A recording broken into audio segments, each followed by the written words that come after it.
தலைப்புச் செய்திகள். தமிழகத்தில் நடந்து முடிந்த சட்டசபை தேர்தலில் 23 பெண்கள் எம்எல்ஏக்களாக தேர்வு செய்யப்பட்டுள்ளனர்.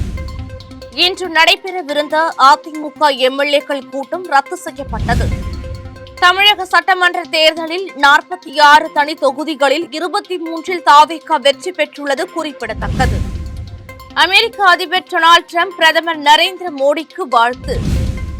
வியட்நாம் அதிபர் டோ லாமிற்கு குடியரசுத் தலைவர் மாளிகையில் பாரம்பரிய முறைப்படி வரவேற்பு அளிக்கப்பட்டது.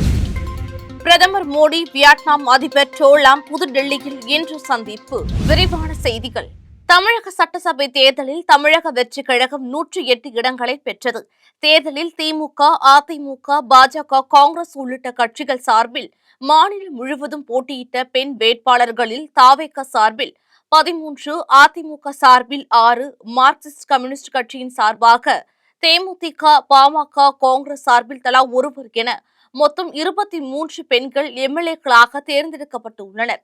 தாவேகாவில் 10, திமுகவில் 19, அதிமுகவில் 15, பாஜகவில் 6, பாமகவில் மற்றும் விசிகாவில் தலா 2, காங்கிரஸில் ஒருவர் என மொத்தம் 55 பெண் வேட்பாளர்கள் தோல்வியை தழுவியுள்ளனர். நாம் தமிழர் கட்சி சார்பில் 117 தொகுதிகளில் போட்டியிட்ட பெண்களும் தோல்வியை தழுவினர். தமிழகத்தில் நடந்து முடிந்த சட்டசபை தேர்தலில் அதிமுக 3ஆம் இடத்திற்கு தள்ளப்பட்டது. இந்நிலையில் அதிமுக எம்எல்ஏக்கள் கூட்டம் இன்று சென்னையில் நடைபெறுவதாக அறிவிக்கப்பட்டது. இந்த கூட்டத்தில் அதிமுக சட்டமன்ற குழு தலைவராக எடப்பாடி பழனிசாமி தேர்வு செய்யப்படுவார் என எதிர்பார்க்கப்பட்ட நிலையில் சட்டசபை தேர்தல் தோல்விக்கு பிறகு முதல் முறையாக இன்று காலை கூட இருந்த அதிமுக எம்எல்ஏக்கள் கூட்டம் திடீரென ரத்து செய்யப்பட்டுள்ளது. தமிழகத்தில் 234 சட்டமன்ற தொகுதிகளுக்கு 2026 ஏப்ரல் 23ஆம் தேதி ஒரே கட்டமாக நடந்த தேர்தலுக்கான வாக்கு எண்ணிக்கை மே 4ஆம் தேதி நடைபெற்றது. இந்த நிலையில் சட்டசபை தேர்தல் முடிவில் மொத்தம் உள்ள 234 தொகுதிகளில் முதல் முறையாக தேர்தலில் களம் கண்ட விஜயின் தமிழக வெற்றிக் கழகம் 108 தொகுதிகளை வென்று முதல் இடத்தை பிடித்தது.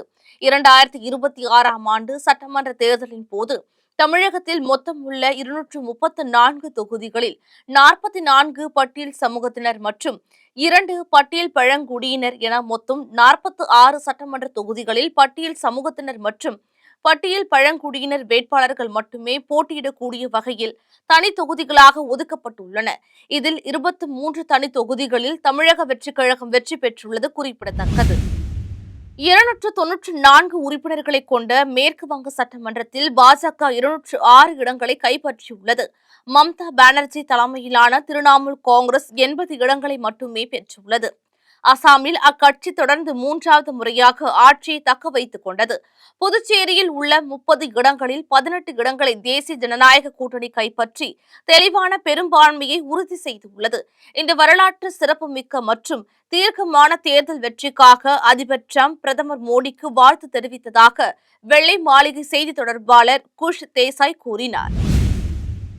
வியட்நாம் அதிபர் டோ லாமிற்கு இன்று புதுடெல்லியில் உள்ள குடியரசுத் தலைவர் மாளிகையில் பாரம்பரிய முறைப்படி வரவேற்பு அளிக்கப்பட்டது. குடியரசுத் தலைவர் திரௌபதி முர்மு, பிரதமர் நரேந்திர மோடி ஆகியோர் அவரை வரவேற்றனர். பியூஷ் கோயல், அஸ்வினி வைஷ்ணவ் மற்றும் டாக்டர் ஜிதேந்திர சிங் உள்ளிட்ட மத்திய அமைச்சர்கள் இந்நிகழ்ச்சியில் கலந்து கொண்டனர்.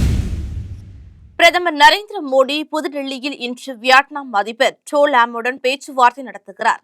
இரு தலைவர்களும் இருதரப்பு உறவுகளின் பல்வேறு அம்சங்கள் குறித்தும் பரஸ்பர நலன் சார்ந்த பிராந்திய மற்றும் உலகளாவிய பிரச்சினைகள் குறித்தும் விரிவான பேச்சுக்களை நடத்துவார்கள். முன்னதாக வியட்நாம் அதிபர் 3 நாள் இந்திய பயணமாக நேற்று புதுடெல்லி வந்தடைந்தார். விமான நிலையத்தில் அவரை மத்திய உள்துறை இணை அமைச்சர் நித்யானந்த ராய் வரவேற்றார்.